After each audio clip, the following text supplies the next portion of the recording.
السلام علیکم۔ بسم اللہ الرحمن الرحیم۔ تاریخ اسلام میں ایک ایسی عظیم المرتبت خاتون کا نام افق فضل و کمال پر جگمگا رہا ہے کہ جس کی شخصیت اللہ اعلیٰ ترین اخلاقی فضائل کا کامل نمونہ ہے۔ ایسی خاتون جس نے اپنے نرم و مہربان دل کے ساتھ مصائب کے بار گراں کو تحمل کیا، لیکن اس بی بی کا عزم محکم حق و حقیقت کے دفاع کی راہ میں ذرا برابر متزلزل نہ ہوا۔ سانحہ کربلا کے بعد یزید کو لگام ڈالنے والی ہستی حضرت سیدہ زینب رضی اللہ تعالی عنہا ہیں، جنہوں نے اپنی زندگی حیات طیبہ اسلام اور اس کے حقیقی اقدار کے تحفظ میں گزار دی۔ سلام ہو اس باعظمت خاتون پر جس نے اپنے خطبوں سے اپنے دور میں نا انصافی کی بنیادوں کو خلا کر رکھ دیا۔ حضرت زینب علیہ السلام کے مقام مدفن اور وفات و شہادت کے سلسلے میں مختلف روایات ملتی ہیں، جسے آج کے ویڈیو میں مستند حوالوں سے ذکر کیا جائے گا۔ زینب سلام اللہ علیہ کو محمد صلی اللہ علیہ وآلہ وسلم کی زیارت کرنے اور ان سے سیکھنے کا موقع ملا۔ جب وہ 7 سال کی تھیں تو ان کے نانا محمد صلی اللہ علیہ وآلہ وسلم کا انتقال ہو گیا۔ حضرت زینب رضی اللہ تعالی عنہا 5 جمادی الاول سن 5 ہجری یا 6 ہجری کو اس دنیا میں تشریف لائیں۔ ایک روایت کے مطابق آپ کی ولادت باسعادت شعبان 6 ہجری کے ابتدائی دنوں میں ہوئی۔ حضرت زینب رضی اللہ تعالی عنہا کے والد گرامی امیر المومنین حضرت علی اور آپ کی والدہ ماجدہ سیدۃ النساء حضرت فاطمہ ہیں۔ آپ کو ایسے عظیم والدین کی اولاد ہونے کا شرف حاصل ہے کہ جن کی مثل پوری کائنات میں کوئی نہیں ہو سکتا۔ جب حضرت زینب رضی اللہ تعالی عنہا اس دنیا میں تشریف لائیں تو حضرت فاطمہ زہرا رضی اللہ تعالی عنہا انہیں حضرت علی ابن ابی طالب علیہ السلام کے پاس لے کر آئیں اور ان سے فرمایا آپ اس بچی کا نام رکھیں، تو حضرت علی کرم اللہ وجہ الکریم نے فرمایا میں اللہ کے رسول صلی اللہ علیہ وآلہ وسلم سے پہلے اس کا نام نہیں رکھ سکتا۔ اور پھر جب حضرت صلی اللہ علیہ وسلم تشریف لائے تو انہوں نے فرمایا ابھی جبرائیل امین علیہ السلام آئے ہیں اور کہا ہے کہ اس بچی کا نام زینب رکھو۔ اللہ نے بھی اس بچی کے لیے یہی نام منتخب کیا ہے۔ جب حضرت زینب رضی اللہ تعالی عنہا بڑی ہوئی تو حضرت امیر المومنین نے ان کی شادی اپنے بھتیجے عبداللہ بن جعفر طیار کے ساتھ کر دی اور ان کا حق مہر حضرت فاطمہ زہرا کے حق مہر کی طرح 480 درہم قرار دیا۔ حضرت امیر المومنین علیہ السلام نے حق مہر کی رقم اپنے ذاتی مال سے جناب عبداللہ بن جعفر طیار کو ہبہ کی۔ جناب عبداللہ ان لوگوں میں شامل ہیں کہ جنہیں لوگ سخاوت، اعلیٰ نسب اور بلند ایمان کے حوالے سے جانتے ہیں، اور بہت زیادہ سخاوت کی وجہ سے لوگ آپ کو بحر الجود کے لقب سے یاد کرتے تھے۔ روایات کے مطابق حضرت زینب رضی اللہ تعالی عنہ کی اولاد درج ذیل ہے: جناب علی، جناب اون، جناب عباس، جناب ام کلثوم۔ حضرت زینب رضی اللہ تعالی عنہا کے بیٹے جناب علی کو تاریخ میں زینبی کے نام سے یاد کیا جاتا ہے۔ خدا نے انہیں کثیر اولاد عطا کی اور ان کی نسل اب تک باقی ہے۔ جناب اون کربلا کے میدان میں امام حسین علیہ السلام اور اسلام کی نصرت کرتے ہوئے شہید ہوئے اور امام حسین علیہ السلام کی قبر اقدس کے ساتھ گنج شہداء میں دفن ہوئے۔ حضرت زینب رضی اللہ تعالی عنہا نے ایسے پاک و طاہر گھر میں پرورش پائی کہ جس میں ذکر خدا اپنے عروج و معراج کی منزلوں کو چھوتا اور صالحہ اعمال اپنی ادائیگی کے حق کو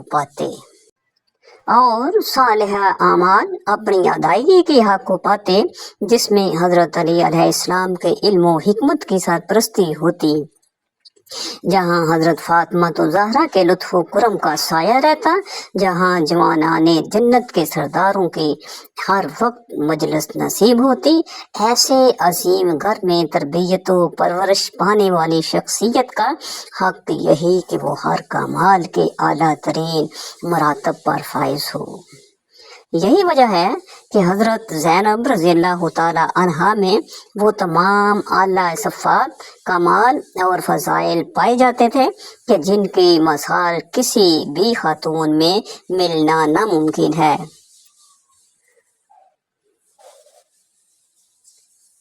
انہی فضائل و مناقب کی وجہ سے آپ کو صدیقۃ الصغریٰ، عقیلہ بنی ہاشم، موسکا، عائفہ، کاملہ، عابدہ آل علی اور بہت سے دوسرے القابات سے یاد کیا جاتا ہے۔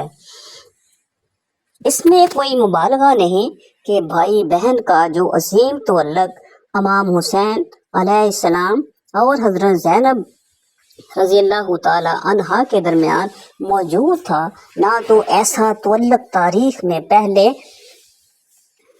حضرت زینب رضی اللہ تعالی عنہا میں وہ تمام اعلیٰ صفات، کمال اور فضائل پائے جاتے تھے کہ جن کی مثال کسی بھی خاتون میں ملنا ناممکن ہے۔ انہی فضائل و مناقب کی وجہ سے آپ کو صدیقۃ الصغریٰ، عقیلہ بنی ہاشم، موسکا، عارفہ، کاملہ، عابدہ آل علی اور بہت سے دوسرے القابات سے یاد کیا جاتا ہے۔ اس میں کوئی مبالغہ نہیں ہے کہ بھائی بہن کا جو عظیم تعلق امام حسین علیہ السلام اور حضرت زینب رضی اللہ تعالی عنہا کے درمیان موجود تھا، نہ تو ایسا تعلق تاریخ میں پہلے کسی بہن بھائی میں تھا اور نہ ہی قیامت تک کسی بہن بھائی میں ہوگا، اور ایسا کیوں نہ ہو، دونوں نے ایک ہی آغوش میں پرورش پائی اور دونوں ایک ہی شجر کی دو شاخیں ہیں۔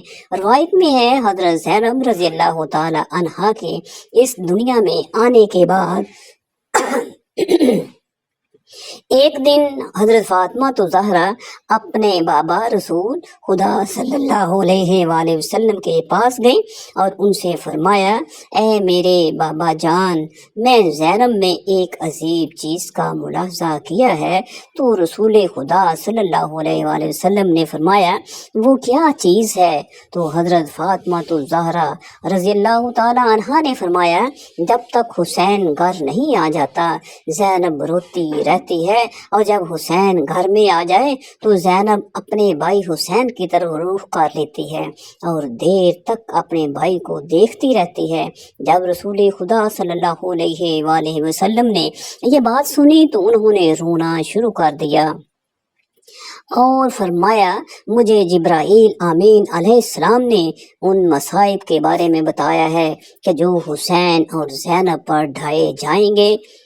حضرت زینب رضی اللہ تعالی عنہا نے کربلا، کوفہ و شام اور مدینہ میں جن مصائب کا مکمل ثابت قدمی اور شجاعت سے سامنا کیا، ان مصائب کا سامنا کرنے سے پہاڑ ریزوں میں تبدیل ہو جاتے ہیں اور سمندر قطروں کی شکل اختیار کر جاتے ہیں۔ آپ اسلام کی حفاظت و بقا کے لیے قربانیاں دینے سے ذرا برابر بھی نہ گھبرائیں اور اپنے بھائی کا بے سر لاشا ہاتھوں میں لے کر آسمان کی طرف منہ کر کے فرماتی ہیں، اللہم تقبل منا ھذا القربان، اے اللہ ہماری اس قربانی کو قبول فرما۔ حضرت زینب رضی اللہ تعالی عنہا کے زہد و تقوی اور عبادت کے بارے میں تاریخ یوں بیان کرتی ہے کہ حضرت زینب رضی اللہ تعالی عنہا نے کائنات کے مشکل ترین دنوں اور کربلا و شام جیسے مصائب میں بھی کبھی اپنی نماز تہجد کو بھی قضا نہیں کیا تھا۔